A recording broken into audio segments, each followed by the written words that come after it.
Hello students, welcome to the YouTube channel of Sri Krishna Institute SKI Brain Train. In today's video, I shall be discussing three hot topics. Number one, the suspension of H1B visas till December 2020.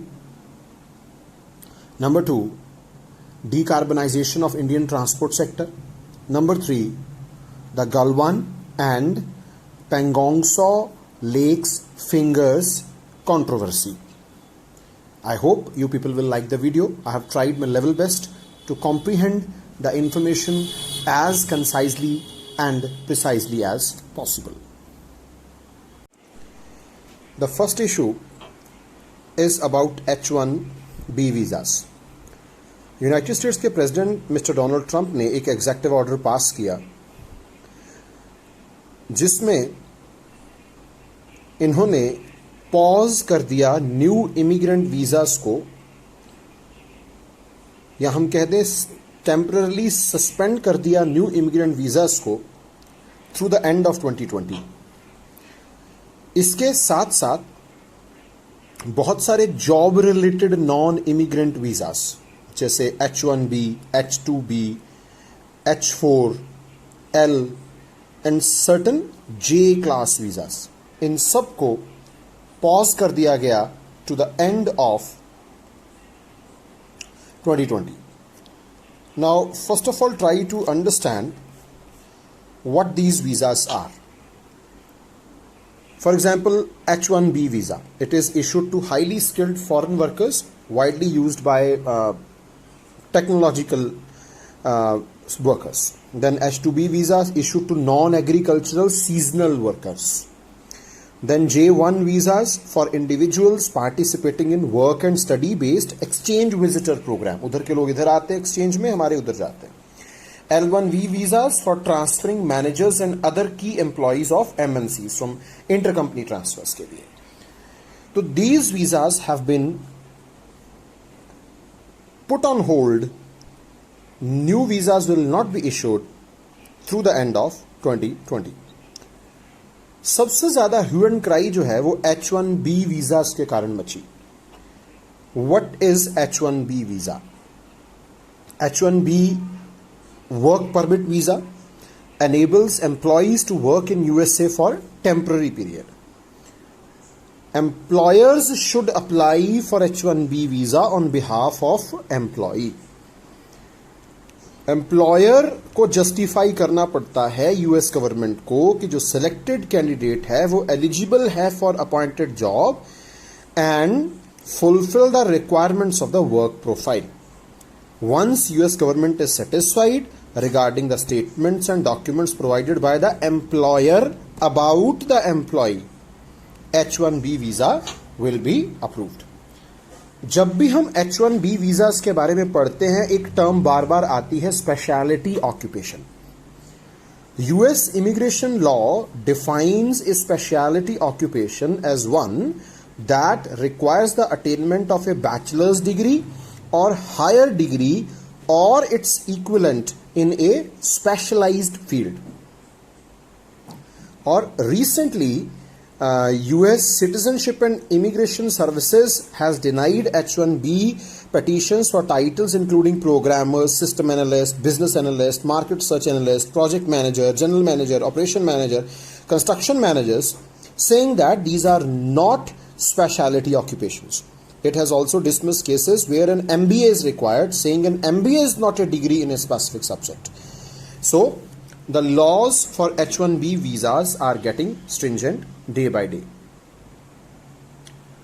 Then, why did the US suspend work visas?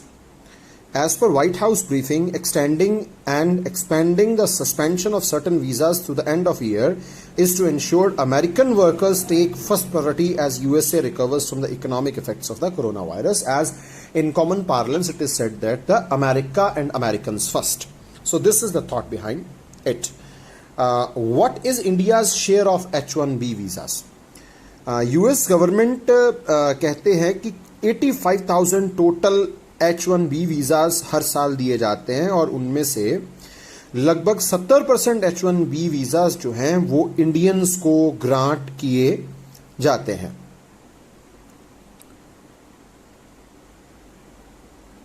और USCIS के अनुसार financial year 21 H1B cap petitions जो कि 2,75,000 unique registrations हुई थी इसमें, उसमें से 67.7% were for the potential beneficiaries from India. So India has got a big chunk in H1B visas. What will be the impact of the suspensions? As per an article, the restrictions would keep about 5,25,000 foreign workers out of USA for rest of the year. The order became effective from June 24th, and existing visa holders are not expected to be affected by the suspension. This is a very important point. Existing visa holders के ऊपर कोई इसका असर नहीं है। आज का दूसरा टॉपिक है about decarbonising transport in India project. NITI Aayog और ITF ने एक प्रोजेक्ट जो है वो लॉन्च करेंगे for decarbonising transport in India, project to trim carbon emission. First of all, what is decarbonising? Decarbonising का मतलब होता है कि कार्बन एमिशंस को हम घटाएंगे। कार्बन एमिशंस जो हैं वो फैक्ट्रीज में से, व्हीकल्स में से, फील्ड्स में से, सब जगह से कार्बन एमिशन हो सकता है। तो उसको घटाने के लिए, ध्यान से इस शब्द को देखिए, ट्रिम कार्बन एमिशंस। ये प्रोजेक्ट कौन चला रहा है? हमारे इंडिया का जो पॉलिसी थिंक टैंक है नीति आयोग और इंटरनेशनल ट्रांसपोर्ट फोरम, जॉइंटली इस प्रोजेक्ट को इन्होंने लॉन्च किया 24 जून 2020 को। किस लिए? In order to develop a path for a low carbon transport system for the country. ऐसा प्रोजेक्ट इंडिया में क्यों चाहिए? एक रिपोर्ट के अनुसार India transportation sector is estimated to witness the fastest growth in energy consumption and carbon dioxide emission across all sector. This is the important point. The Council's research on decarbonizing transport includes evaluating policies for long-term decarbonization of the transport sector, assessing challenges related to electrical vehicles, because electrical vehicles decarbonization में एक बहुत important role play करेंगे, shared mobility adoption, identify potential of renewables, renewable energy sources जैसे wind power है, solar power है, to power Indian railways ताकि वहां से भी कार्बन फुटप्रिंट कम हो, and examining implications of a global shift to electricity based public rail transit system. So India जैसी डेवलपिंग कंट्रीज में जहां और ज्यादा ट्रांजिट सिस्टम्स बढ़ेंगे, इस तरह के प्रोजेक्ट्स की जरूरत काफी ज्यादा है। Along with it, the DTEE project would help India translate its climate ambitions into actions. तो जो भी हमारी ambitions हैं उनको एक्शन में लाने के लिए इस तरह के प्रोजेक्ट्स की जरूरत पड़ती है। The modeling tool and the assessment framework would provide targeted analytical assistance to identify these climate actions. Data को एनालिसिस किया जाएगा और क्लाइमेट एक्शंस के साथ उसको जोड़ा जाएगा, and help us draw policies rooted in data analysis and advanced modelling. तो हम एडवांस्ड मॉडलिंग करेंगे, डेटा एनालिसिस करेंगे और अकॉर्डिंगली अपनी पॉलिसी को हम डेवलप करेंगे डीकार्बनाइजेशन के रास्ते पर चलने के लिए। ये एक ऑनलाइन इवेंट है which will help in informing transport and climate stakeholders. जो भी इसके अंदर स्टेक होल्डर्स हैं, चाहे वो ट्रांसपोर्टर्स हैं या फैक्ट्री ओनर्स हैं या फार्मर्स हैं, सब स्टेक होल्डर्स हैं क्लाइमेट चेंज के अंदर in the country about planned project initiatives, and will also offer an opportunity to provide inputs regarding India's transport challenges and how they relate to carbon dioxide reduction ambitions. So we will have to create an association between all the stakeholders so that we can move ahead in the direction of decarbonization in India. ये project क्या करेगा? This project will design tailor-made transport emissions assessment framework for the country. Assessment का पूरा काम किया जाएगा and will provide the government with a detailed understanding of current and future transport activity, ताकि हम अपनी activities को accordingly model कर सकें, and related carbon emissions as a basis for their decision making, ताकि हम optimal decisions जो हैं वो decarbonization के process में ले सकें। डीकार्बनाइजेशन के प्रोसेस के ऊपर गवर्नमेंट किस तरह का काम करना चाहती है, उसकी एक एग्जांपल मैं आपको देता हूं। नीति आयोग के CEO मिस्टर अमिताभ कांत ने कहा था falling cost of electrical vehicle batteries could pull down the cost of EVs and bring it at par with conventional vehicles in next 2 to 3 years. सो इसके ऊपर गवर्नमेंट को काम करना है, क्योंकि ईवीज जो है वो डीकार्बनाइजेशन में एक बहुत बड़ा रोल निभा सकते हैं. The higher cost of buying an EV and the range anxiety has been the biggest deterrent in the mass adoption of EVs so far. So इस तरह की पॉलिसीज के ऊपर डीकार्बनाइजेशन के साथ जुड़े हुए जो प्रोसेसेस हैं उनके ऊपर काम करना गवर्नमेंट चाहती है आईटीएफ के साथ मिलकर. और कौन सी कंट्रीज हैं जो इंडिया के साथ इस प्रोग्राम में पार्टिसिपेट कर रही हैं? The current participants under the programme are India, Argentina, Azerbaijan and Morocco. Also the DTEE is a collaboration between ITF and Wuppertal Institute, supported by the International Climate Initiative of the German Federal Ministry for the Environment, Nature Conservation and Nuclear Safety. India ITF के साथ कब जुड़ा? Since 2008, India has been a member of ITF, an intergovernmental organization for transport policy. Now, what is ITF? It is International Transport Forum, OECD के embed के अंदर ये काम करती है. Is an intergovernmental organization with 60 member countries. It acts as a think tank for transport policy and organizes the annual summit of the transport ministers. ITF is the only global body that covers all transport modes. The ITF is administratively integrated with the OECD, yet politically autonomous body. जहां तक OECD की बात है, it is the organisation for economic cooperation and development. ये एक intergovernmental economic organisation है जिसमें 37 member countries हैं. India is not a member. ये 1961 में फाउंड की गई थी to stimulate economic progress and world trade. What is the purpose of ITF? The ITF works for transport policies that improve people's lives. Mission is to foster a deeper understanding of the role of transport in economic growth, obviously, environmental sustainability, very important issue, and social inclusion, and to raise the public profile of the transport policy. Transport sector, we can say, if roads, rails are the veins and arteries, the transport vehicles are the blood running on it. So किसी भी economy के अंदर transport का बहुत important role होता है, लेकिन अगर उस ट्रांसपोर्ट को हम एनवायरमेंटली सस्टेनेबल बना दें तो it will be the best thing we can do for our earth. So this is what ITF tries to achieve. Let us start with our third issue of the day. It is about the present standoff between India and China around Galwan, but we will have to understand what the Indo-China border looks like and what are the historical things about this particular border. Because there are many terms like Johnson Line, McDonald Line, LAC, so many terms are into the news. So let us briefly understand what these terms are. India shares total boundary of around 3488 km with China, second largest after Bangladesh, and India-China border or Sino-India border is generally divided into 3 sectors: Western sector, Middle sector, Eastern sector, as you can see in this particular slide. 5 states: Jammu Kashmir, Himachal Pradesh, Uttarakhand, Sikkim and Arunachal. These are the states which border Indo-China zone. Now let us try to understand what this Western sector is. It is approximately 2100 kilometers long border with China. It is between Jammu Kashmir and the Xinjiang province of the China. So there is a territorial dispute over Aksai Chin. Both countries went to war in 1962 over the disputed territory of the Aksai Chin. India claims it as a part of Kashmir, while China claims it as a part of Xinjiang due to some historical reasons.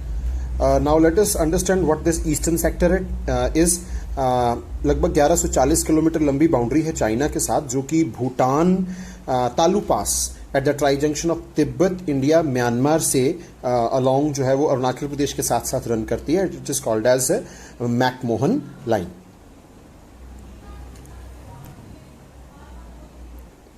और presently जो demarcating line है उसको line of actual control या LAC कहा जाता है, which is between Jammu Kashmir and Aksai Chin, जो कि 1962 की वॉर के बाद डिमार्केट हुई. अक्साई चिन के ऊपर डिस्प्यूट क्यों है? The dispute over Aksai Chin can be traced back to the failure of the British empire to clearly demarcate a legal border between China and its Indian colony. during the time of British rule in India, two borders between India and China were proposed: Johnson Line and McDonald Line. Now we will try to have look at some slides where these lines are. In this particular slide, you can clearly see that the thick dark blue line is the Johnson Line, and the dotted line is McCartney-McDonald Line, and the green line represents Indian line of perception, where Indian boundary should be. The orange line represents the Chinese line of perception, where Chinese boundary should be. So this position is actually after 1962, and this area is the main point of contention between these two countries. As far as Johnson Line is concerned, it is also called as Adak-Johnson Line.